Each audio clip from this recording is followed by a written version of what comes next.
Awesome. What's going on, Locked On Pirates Nation? It is your host, Ethan Smith of the Locked On Pirates podcast, and I am electric right now. Baseball is back. Jeff Passan, Jesse Rogers, and a ton of other baseball writers have all said that the CBA negotiations have finished.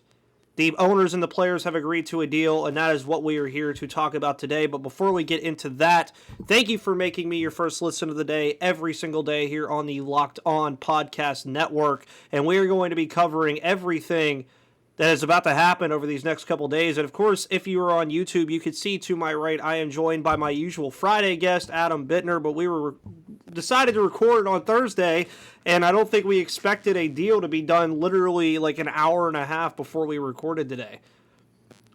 Yeah, it's I really didn't have much hope that there would be a deal this week. Maybe next week at the earliest, but it appears a lot of those MLB caved on a lot of important things to the players, to the point that they were able to get the support necessary, at least from the broad player base. It looks like the executive committee, executive council, the union was opposed to the deal still. They still wanted to press on, but I think that there were so many significant concessions made to such a large portion of the player base, that some of those, bigger goals for the players union and maybe some of the richer players, they weren't, a lot of the younger players were not willing to fight for that. And that's why we have a deal today. Yeah. And it's phenomenal that we have a deal today. Of course, more of the logistics from this deal will probably come out and surface over the next couple of days. As of right now, this is just a kind of rash, like, we're here, like, baseball is back. Of course, as you guys have already seen through some of my tweets, the season is slated to begin on April 7th, so that means the Pittsburgh Pirates will be facing the St. Louis Cardinals in Busch Stadium rather than in PNC Park like they were slated to on March 31st. But hey, I mean, I'll take a week getting away. But some of the things that I have read, Adam, that seem pretty fun so far is we already see that the 162-game season is still going to be played. All of the games that were missed will be made up in double headers. All those double headers will be 9 innings. Any extra inning games will not feature a runner on second base anymore. So that is another big thing. Of course, you already have the universal DH. Did we see anything yet on the expanded playoff? Is it going to be 12 or 14? Did they release this yet? I think I saw 12. Okay. Yeah.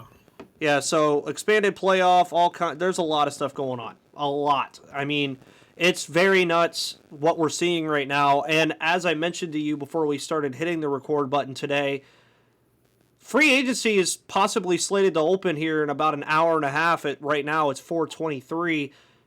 I've heard that they might open free agency at 6 o'clock, and not necessarily for the Pirates. I mean, they might make a deal or two here, but you got a lot of guys that still haven't signed, Adam. I mean, Freddie Freeman, Clayton Kershaw, Carlos Correa, Javier Baez, Kenley Jansen. The list goes on and on and on. How many moves are we expecting today if free agency opens tonight? I guess you're going to find out how much behind-the-scenes horse trading there was. You're not supposed to negotiate during the lockout, and it's probably hard to have these deals immediately considering, we didn't know what the CBA was necessarily going to look like, and that's going to affect how much money teams can spend and how much money players are going to ask for and all of that. So, but I think there's a general, I think any player has a general sense of what they want, and any team has a general sense of what they're willing to spend. They've had a lot more time to ponder these things, and I would expect that the deals will come, pretty quickly, because I think I saw spring training is going to start, in 3 days. So yeah. Players are going to want to get into camp. They're going to want to sign the deals that they've, probably been talking about in back channels for months. It's probably going to look like a bonanza, but I think a lot of this stuff was signed, sealed, and delivered, and just waiting for the lockout to end for these deals to be able to be signed. So that's kind of what I'm expecting is, by the end of next week, you're probably going to have, a lot of the major deals done, unless some guys are really holding out for more. But I think the other important thing that a CBA signals is, the players and the owners are probably closer in terms of negotiating than they have been the past couple of years. I think you remember, there were a lot of deals that came well after the winter meetings the past couple of years because owners were holding out and offering big contracts, and players were holding out and accepting what they thought were lowball offers. You would hope that having just brokered a deal at the bargaining table that the two sides are close enough that things can begin to function more like normal. So I would expect a big flurry. I don't think you're going to get every single deal done in a week, but I think it's going to be a lot, and it's going to be coming at a breakneck pace. Oh, yeah, of course. And with me and Adam also recording this kind of so soon as well, there are going to be times where if you see me kind of looking this way, I am looking at my phone to see stuff. And Evan Drillich of The Athletic said some final details of a CBA where players made some notable gains. Pre-yard bonus pool is now at $50 million. The minimum salary goes from $700,000 to $720,000, then $740,000, then $760,000, then $780,000. So it goes up $20,000 per year. The CBT is between $230 and $244 million. The draft lottery, which could be something big for the Pittsburgh Pirates, is at 6 picks. There is a universal DH. An amateur draft is 20 rounds, and players can be optioned 5 times per year. There is also a new third surcharge, a fourth level of the CBT, sometimes referred to the industry as the Steve Cohen tax. So lots of stuff going on here. And yeah, 3 MLB owners also say it's a slam dunk that they will approve the deal tonight in their vote at 6 p.m. They need 23 of the 30 votes to approve, which appears to be no problem as of right now. So that is one thing that I do want to say, is we are all very happy, but would it not be completely on brand for us all to get hyped up and then 6 o'clock come around and 22 of the 23 or 30 owners sign the deal? Like it'd be something crazy. It'd be wild, right? Yeah, I don't think that's going to happen, though. I think, the only sign of dissension among the owners that I've seen this entire time, and I wouldn't even call it dissension, is that people like Bob Nutting and some of these low-spending teams, have been advocating, for lower CBT thresholds, but this one's going up. I mean, pretty much any way you look at it, it's going to cost more for the Pirates to go about business exactly as they have, which has been spending as little as they possibly could. You're going to be paying young players more. You're going to be, the higher revenue teams are going to get further and further away. That inflation, that we haven't seen for the last decade in the luxury tax threshold is going to start to move in a significant way away from, this kind of equilibrium around 200 million that it's been at for most of the last decade, which means that if you're the Pirates, there's going to be more expectation to try to keep up and not stay static because there is more money in the system. There's more money in revenue sharing. All of these things are going to kind of force things north. So if you're a Pirates fan, I don't know how to feel about this deal from a Pirates point of view yet.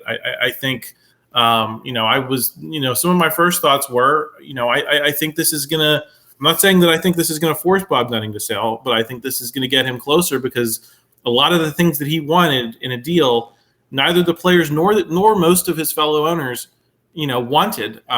They want there's owners willing to spend more money to win, right? In this game. The players are pushing to get more. They got a lot more. Labor costs are going up. We'll have to see what Bob Nutting has to say about the deal, but it's going to make his cost of doing business go higher, and seeing how the Pirates react to that, is going to be interesting in the broad strokes. Oh, yeah, of course. And with this, as you mentioned already, you said that spring training could possibly start in the next 3 days, or will probably start in the next couple days. So right before we go to a quick ad break, I'm going to let you guys know that going into this next segment, we are going to be talking about something I've loved to talk about this whole offseason, which is the spring training position battles that are going to be going on all over the place for the Pittsburgh Pirates here in the next couple of weeks with spring training. But I want to tell you first about Mission Possible. Are you ready to discover your purpose and leave an impact wherever you go? Mission Possible, written and read by New York Times bestselling author and athlete Tim Tebow, encourages you to find your inspiration, pursue your purpose, and create a life for yourself that counts. Ignite a new spark in your life through the new inspirational listen. Mission Possible by Tim Tebow is available everywhere audiobooks are sold. So, as I just mentioned, before we went to that quick break right there, spring training, man, it's going to be a fun time to be a Pirates fan watching spring training over these next couple weeks because I've mentioned it for months. I think I've even talked to you about it ad nauseum, about just the amount of guys on this team that are going to have a realistic shot to play baseball in Pittsburgh this year. I mean, you look at the amount of middle infielders they have. You look at the amount of outfielders they have on the 40-man roster. You're gonna see a lot, and pitching's not even that guaranteed either. So what are you most excited to see from spring training when it does eventually start, and what are some takeaways that you think that we could gain from the spring training period? I think we talked about a lot of these things all off season, right? And it's all coming at us at once now. So it's kind of hard to parse we did a nice job parsing things, and now it's all happening at one time. And so it's just all washing over you. From a spring training perspective, I think you're excited to see if some of these actual Uber prospects, not Uber prospects, I think that's probably overstating it, but, guys who could be meaningful parts of the future, can knock on that door of the roster if they're not brought on now. I actually don't know what the Super 2 provisions are or were agreed to. I haven't seen that yet. One of the last things I saw was that they were going to stay the same. In that case, I think you may not see guys till June, which is obviously a bummer. But and I think we've also talked about there's a lot of guys kind of in that fringy middle that are not, major prospects and probably not in this team's plans. And now's the time for them to go. They get, spring training games in March. They get, maybe some of April and May. And then you're going to start, seeing some of these prospects probably coming up. So, guys like Cole Tucker, is he going to live up to what Pirates fans have hoped he would be? Mm-hmm. Or is he going to probably be, one of the first guys heading out of town if he's not ready to go at the beginning of spring training? So guys who are kind of in that gap between established major leaguers and bona fide prospects, kind of those fringe quad A guys, this is their time to go. And I think that the spring training is going to be all about them and proving that they belong. Oh, yeah, of course, 100%. And then, you talked about, like, those guys that are kind of on the fringe right now. You have a lot of those guys pitching as well. And Ben Cherington expressed before the lockout began that he wanted to pick up another pitcher. He was able to get Jose Quintana before the lockout started, and now the lockout's ending, so we'll see if he actually lives up to that. But you still have some noticeable holes in this lineup that I also think can get figured out too. Who is your starting middle infield? You have guys like you mentioned already, Cole Tucker. You have Kevin Newman. Maybe you see a Kevin Newman deal tonight. You never know. You have Diego Castillo. You have Tucupita Marcano, Hoy Park, Rodolfo Castro. You have these guys. There's a lot of guys here that have a real shot to make an impact, and then you move to the outfield. You have Travis Swaggerty, who we had on a few weeks ago, Kanan Smith and Jigba. Brian Reynolds, of course, will definitely be starting. Ben Gamble, stuff like that. You have that stuff going on. But then you look at kind of where the holes and the needs are on this team right now, and I tweeted out about it before that I feel like the Pirates need to go get a DH, even though Yoshi could probably fill that role. You might still want to see somebody else fill it, just in case you want him to stick it first. A backup catcher, because right now your backup catcher is kind of just not anybody right now, because Perez I don't even think is on the 40-man. And then maybe some pitching, some relief pitching, some minor moves. I think that's what we're going to see to plug some of these holes. But which hole do you think needs to be plugged first if they're going to plug more than one? I'm kind of on a different page from you. I don't think they're going to try to fill holes, especially at DH. I think that's a position that they're going to look at in this stage of the rebuild as an opportunity to get guys big league at bats that wasn't there before. I think that's where it's going to be most valuable to the Pirates for a while is being able to have guys on the roster, that you might otherwise want to keep in AAA because you don't have a defensive position for them, and B, maybe cycle them through. I would be surprised if the Pirates had a consistent, a guy who's going out more than 100 days a year as the DH. I think, I think this year you're maybe going to see Yoshi play there sometimes. Depending upon what the matchups are, and he might get the most starts there, but I think you're going to see, a plurality. He's going to get a plurality. He's not going to get a majority. And you're going to see lots of different guys, especially later in the season, once it's clear they're not going to contend, as is likely the case. You're going to see more guys cycling through there, getting their at-bats, and hopefully developing at the big league level. I think that's probably the clearest path that they could take, for the time being.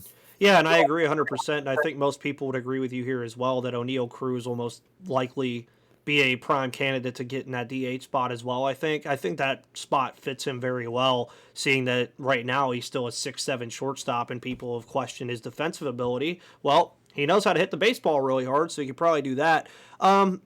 We'll see. I agree a little bit. I don't know if they're going to fill holes necessarily, but some of them, I don't even know if it's really they have a choice. I mean, you have to have a backup catcher. And I mean, if you go into the season with Michael Perez as your backup catcher, whatever. I mean, you saw it last year. We know who Michael Perez is. We know he's not a future of this team, but you also don't necessarily have to go get a guy. Also, it depends a lot on how they view Carter Benz. I've heard stuff all offseason that Carter Benz apparently has been a very solid player. And this still goes back to why I said they shouldn't have traded Jacob Stallings yet. But they got Roberto Perez out of it from free agency. And I mean, is it a drop-off? Yes, but it's not a massive drop-off. And you also picked up Zach Thompson in that deal as well. There's just a lot of questions right now that I think are finally going to be answered with just being able to physically look at guys like a Carter Benz or Nick Gonzalez or Quinn Priester and actually see what they've been doing all offseason and see who can make up a lot of this team. I mean, because there's still a lot of open spots for starting jobs. I mean, you really, right now, I couldn't tell you who's going to start at second base and shortstop. I could tell you Kevin Newman will probably be one of them, but I can't tell you both because there's just so much stuff up in the air. The only things I would say that are definites right now is Roberto Perez is going to be your catcher, Ke'Bryan Hayes is going to be your third baseman, and Brian Reynolds is going to be your center fielder or in one of the outfield spots. Are there any other definites you can think of? Because I'm hitting a blank on that one. I think as long as Ben Gamble is showing a pulse, some of these guys who had half decent years last year are probably going to get the pole position, so to speak. And I think you're going to have to, underperform your way out of those jobs. So, I don't get the impression that this is going to look like a vastly different team on opening day, compared to where they ended the season. I do think the question is, what do they look like in September? And how many of these guys, who were mainstays of 2021, maybe 2020, how many of them are the team's going to move on from, and you're going to have new faces in there. So, I would like to build spring training up to be, kind of exciting. And I think it could set in motion some, exciting prospects to look at and things like that. But I think they're going to probably lean more toward the status quo, especially because this is going to be abbreviated, right? It's not going to be a true spring training where it's, a month and a half of baseball down in Florida and then you're up here. You're going to have really 2-3 weeks, right, before you're coming north and you're playing those exhibitions and things are getting finalized in that final week before opening day. You're just not going to get the sample size for some of those guys who aren't currently on your radar to announce their presence. And realistically, even if a guy stinks in spring training, they're probably going to put more stock in what happened in 2021 to start this season. I don't know if it's going to look hugely different on opening day, but I think it can set some storylines in motion for us to be talking about on a weekly basis on here of, who the interesting guys to watch are. Oh yeah, of course, 100%. And I mean, this also goes to show you as well, before the season actually starts, we're going to be getting minor league baseball as well. So before me and Adam kind of finalize everything that we've learned about the CBA today and look at what's next for the Pittsburgh Pirates, I want to let you guys know about the wonderful people over at Built Bar. Built Bar, of course, is the best tasting protein bar on the entire planet. Of course, they are covered in 100% real chocolate, and Puffs are the first ever protein-infused marshmallow. They're fluffy, they're marshmallowy, they're not just a protein bar, they're a treat, and they're covered in 100% real chocolate. All Built Bars are low-calorie and high-protein. Replace your candy bars with these. They are better. A typical candy bar could be anywhere from 200 to 300 calories. calories. Go to Built.com and scroll down to the macros chart. You'll be blown away. High protein, low cal, high fiber, low carb. Most Built bars contain 130 calories, 4 grams of sugar, 4 net carbs, and 17 grams of protein. They have so many delicious flavors to choose from, so don't wait. Take action now. At Built Bar, they are all about the taste. They make it taste delicious first, then figure out how to make it healthy. And I don't know how, but they pull it off every single time. Go to Built.com, use the promo code LOCK15, and you will get 15% off of your order when you invest in the best protein bars on the market.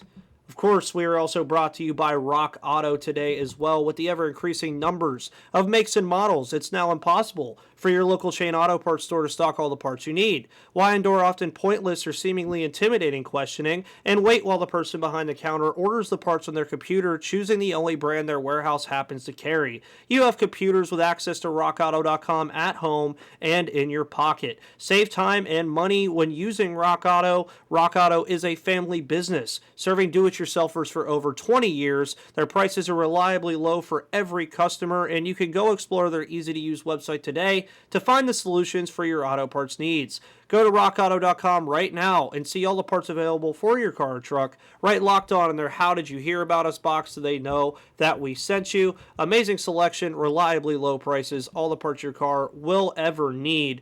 That is rockauto.com.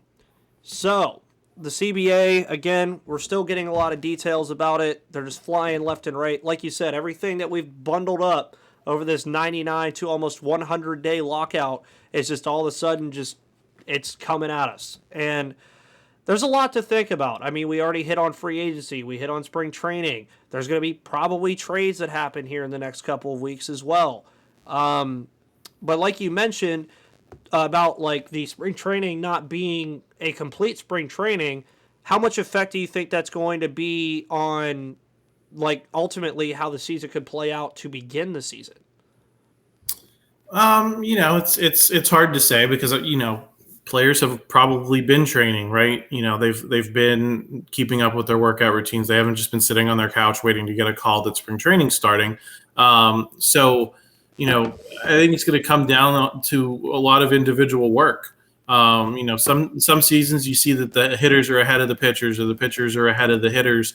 I think there might be some guys who are really well prepared, who were diligent about their off-season routine and their lockout routine.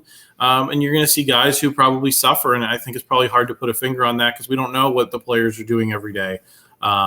So I think it'll be in that way. I guess I think it'll be interesting because you would think there won't be as many, big trends. It's going to be more on an individual level, before everyone kind of gets ramped up to their mid-season form. So it could be interesting, what on the big league level, who's doing well and who's doing poorly. I think there might be some names you're surprised by and doing well and poorly. So that's kind of what I'm expecting. Oh yeah, of course. Also, are we getting Kevin Newman breaking a spring training batting average record again this year? Wow, I don't know. Small sample size. You might see a guy finish spring training at 700. Because it's tough to it's tough to have numbers even out in a 2-3 week span down there. So we'll see. Oh yeah, and I've been seeing some tweets today too about like the trade and everything. We're gonna have a little bit of fun here for a second with a little game I like to call over under.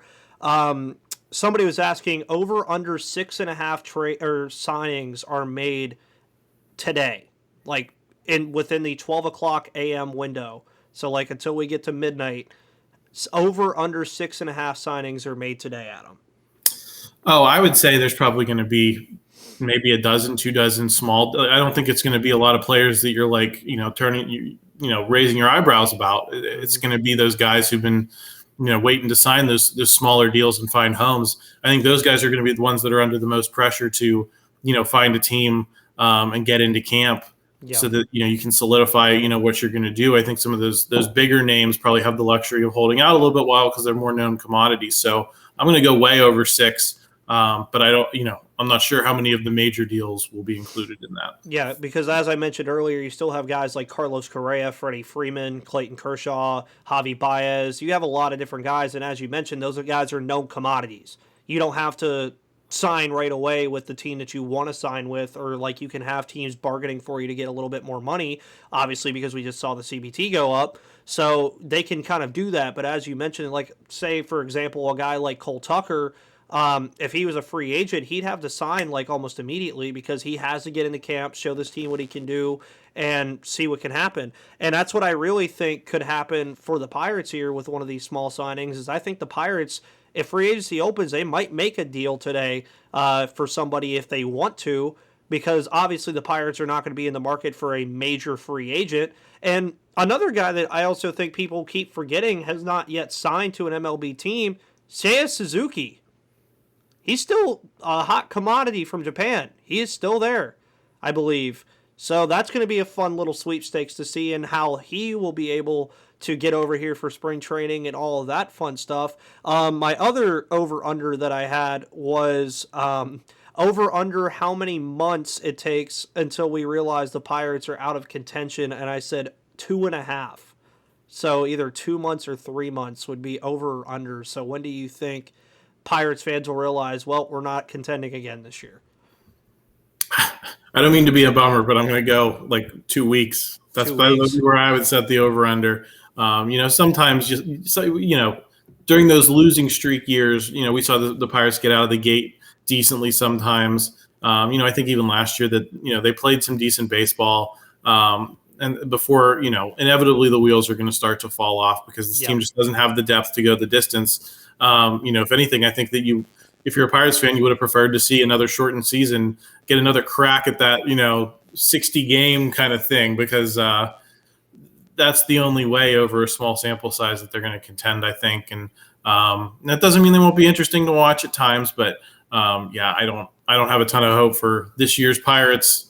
And maybe I'm just not giving them enough benefit of the doubt. I mean, well, last year they were above 500 on national TV against the Kansas City Royals, if I'm not mistaken. And then everybody was like, wait, this team is over 500. And then, of course, you mentioned the wheels fell off. But Adam will be here every Friday for the foreseeable future, as long as I know. Baseball is back. So obviously things will be ramping up here on the Locked On Pirates podcast. On tomorrow's episode, we will be covering everything that happens tonight with free agency opening, how it could affect the Pirates, and ultimately taking a look, as we talked about spring training today, I'm going to take a look at it again tomorrow. And Adam, I know things over there now at the Post Gazette are probably scrambling. Jason's probably throwing his paper everywhere right now, trying to figure out what's going on. So what do you guys have planned over the next couple of weeks? And what do you have planned over the next couple of weeks? I think I just saw Jason go by on his way to the airport. Nice. I think he's gonna be in Bradenton immediately. In terms of what I have planned, I got some a mock draft, Steelers mock draft tracker coming out tomorrow, reviewing some of the most interesting mock drafts of the week. Writing a little bit of Duquesne on Friday, and then next week it's a bunch of March Madness because obviously we have games in Pittsburgh this year.